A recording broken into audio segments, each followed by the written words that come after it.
Hey there, Mike again with the Madison River Fishing Company, back with another video.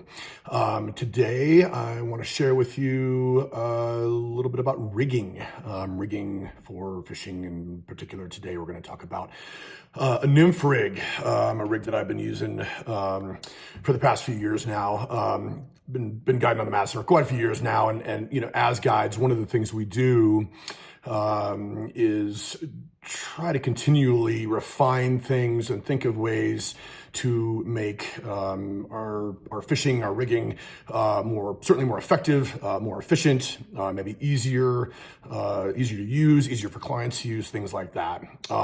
And so with that said, this particular rig, I'm certainly not going to take credit for it. I'm sure someone else somewhere has done this same thing or a very similar thing. But this is a rig I've been using almost exclusively for my nymphing in the past quite a few years now.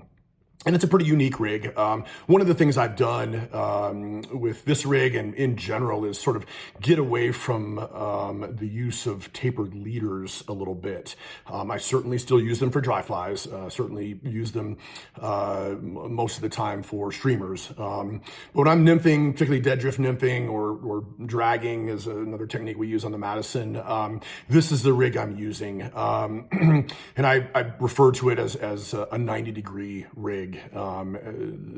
There's probably other names for it or whatever, but you'll see why I call it that here in a minute. So I'm going to share this with you. Anybody can use this. It's very simple, very basic. It's got, you know, like I said, it's got some, I think, real advantages to this particular rig for nymphing. So first of all, we'll start with the end of the fly line here. Pretty basic. Most fly lines will come with a welded loop in them these days. But back in the day, we used to they were blank, and we used to have to add a little piece of heavy monofilament we called a butt section. For this rig, I will add a butt section. A lot of times, this one's a bit faded, but this is about, I think, 30-pound mono, and this is Amnesia, which generally it comes in red, bright red, and so that kind of helps with the vision and whatnot. And so we'll do another couple videos, probably specifically on knots and knot tying. But for now, basically I tie 2 perfection loops, and this is probably 4 or 5 inches long or so. And I tie a perfection loop in each end of this butt section, okay? And then loop to loop, one end to the fly line. So it leaves a short butt section here, heavy monofilament with a loop on the end.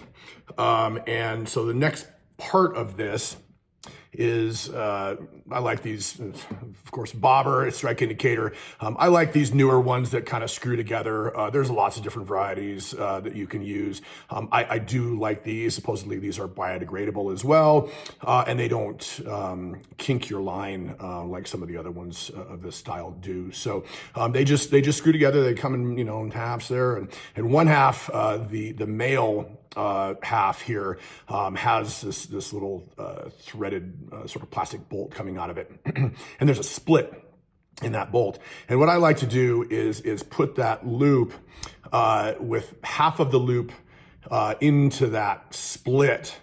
I don't know if you can see that there, but I just kind of drop it. You can also put that loop, if it's a big enough loop or whatever, all the way around that little male bolt. Either way will work just fine. And then screw it back together.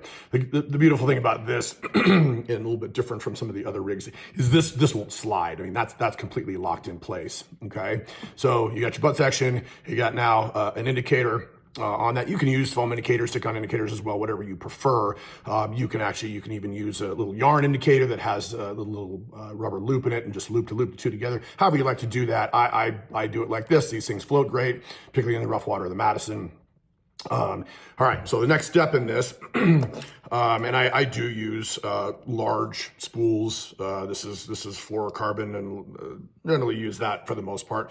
I go through a lot of tip in the season. So the next part of this, I will take a piece, a relatively short piece, probably the neighborhood of 2 feet, potentially 3 feet, of 10 or 12 pound test. And so this is, I want this to be certainly the stronger of the two. This is also overall a fairly short rig.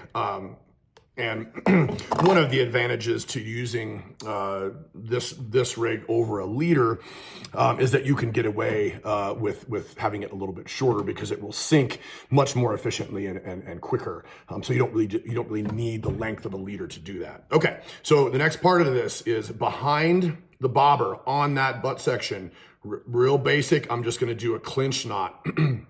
With this 12-pound test, just basic 7 turn, just like you tie on a fly, fisherman knot, clinch knot. I'm not counting my turns here. I'm just going to show you how to rig this, but all right. So you got a clinch knot then around the butt section. I'm going to clip off that little tag end, and I'm going to slide that all the way to the bobber. Okay, so here's where the 90-degree comes into play here. So you can see, I don't know if you can, how well you can see that on the video. Probably should use darker, heavier mono. But anyway, that monofilament is coming off of that butt section at a 90-degree angle. So that's where the beauty of this, in my opinion, and the effectiveness of this comes into play, and why you don't need a longer leader here.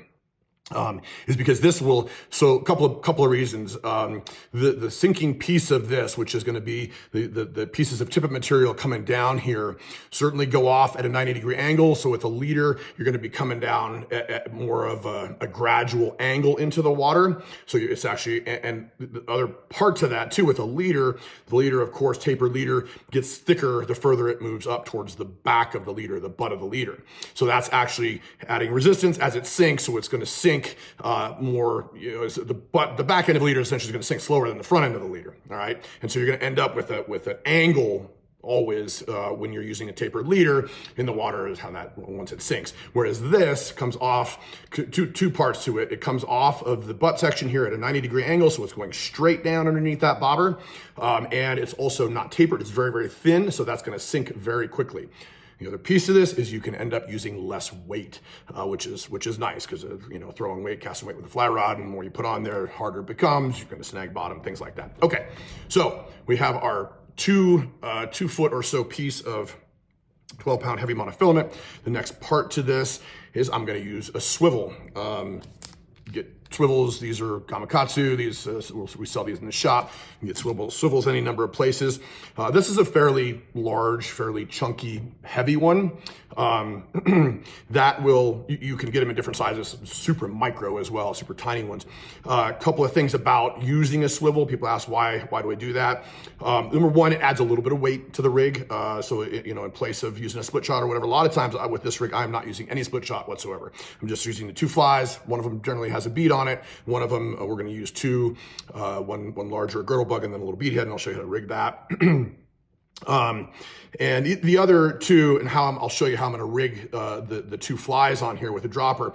The swivel on here allows that to not spin and twist up as much as it would with this rig. Okay, so again, I'm going to do about a 7-turn clinch knot to tie the swivel on. Always wet your knots, get them seat. Shouldn't use my teeth. Okay. And then the next part is I'm going to use a lighter. I just grabbed some 6-pound. If I were fishing a girdle bug, I'd probably use 8-pound test, maybe even 10-pound or 12-pound test, depending on what time of year it is and the flow and watercolor and things like that. I always err on the side of heavier rather than lighter, particularly in the Madison. Some places like the Missouri, Spring Creeks and things, you're kind of having to err on the side of lighter, and these fish are a little pickier. The Madison, with the rough water and things like that and faster flowing, they're not quite as picky. So I really, I definitely always err on the side of heavier. Also, hooking a big fish in fast water like that, you want to have every advantage you can get. Okay, so this is a piece of 6-pound test. I'm just gonna again go right to the swivel. Another clinch knot here.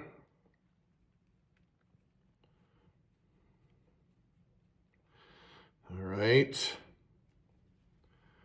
tighten that one down. So going back, we've got our 12-pound, 10-pound coming off the butt section down from the bobber there to a swivel, clinch knot, and then another piece of lighter material, 6, 8, 10 pound test or whatever, clinch knotted to the swivel. And so there is, in my opinion, potentially one downside to this. I don't find that it's that big of a deal, but it's more difficult to adjust the length of this, right? With a bobber that's on your leader, you can slide it down, up and down. With this, to adjust the length, you've got to either cut back or tie on a shorter length of tippet material here. That's the way to adjust, only way to adjust the length on here. I always, again, err on the side of shorter rather than longer with this rig because it is more efficient on getting down, sinking. Okay, so we're gonna go with this. It's probably, 3.5 feet long, 3 feet long or so, something like that. Okay, so now to tie on the two flies, you could go, if you were just using a single fly, of course, you could tie it right to that.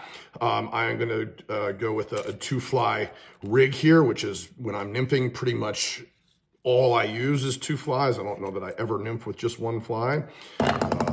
So this is maybe another little bit of a unique way to do this. And again, this might be a little bit hard to see, but here now I'm gonna tie a blood knot. and so on new piece of tippet material, I'm just using the same strength here, 6 pound test on this one.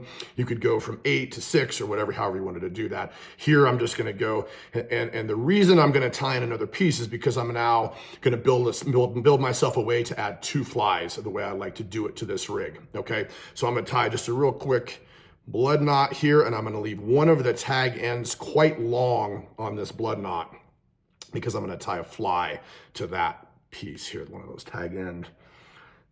We will do a video on blood knots as well. This is, in my opinion, one of the better knots for joining tippet material or tippet to leader, but it is sometimes a little bit of a challenging knot to tie. Okay, so now we have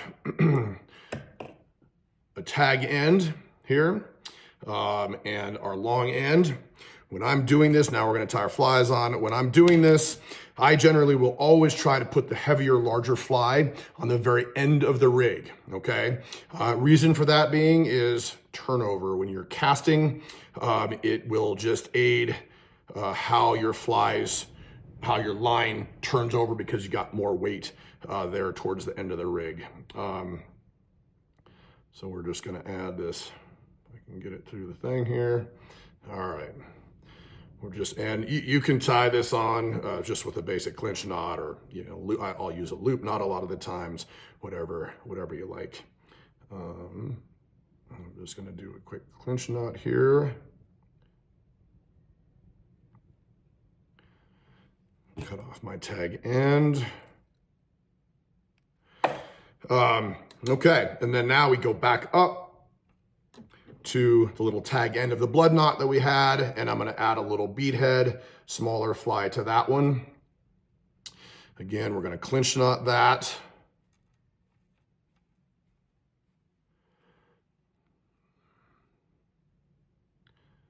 And this, again, is the smaller fly up the rig, so it's not gonna interfere with the rig turning over. A lot of times with this one too, I'll be using two little bead heads, in which case it doesn't really matter which fly goes where. Okay, so that's the rig. So very short, I've got probably 4 feet or so from the bobber to the end fly, 4.5. Again, you can adjust this with the length of the tippet material that you used to tie this on. Larger fly at the very end, no extra weight here, smaller little bead head fly on the tag end, and the whole thing hanging down at a 90-degree angle, 90-degree rig here from that bobber.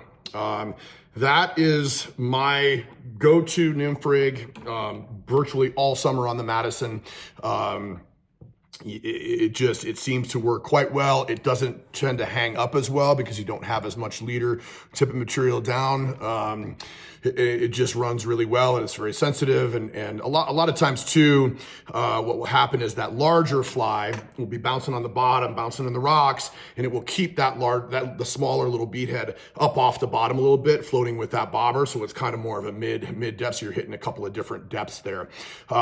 So that's my little guide secret rig that I've been using for years now.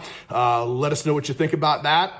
If you have some success, use it, check it out, see what you think, and give us some feedback on that. That's all for today. Stay tuned for more videos. Thank you.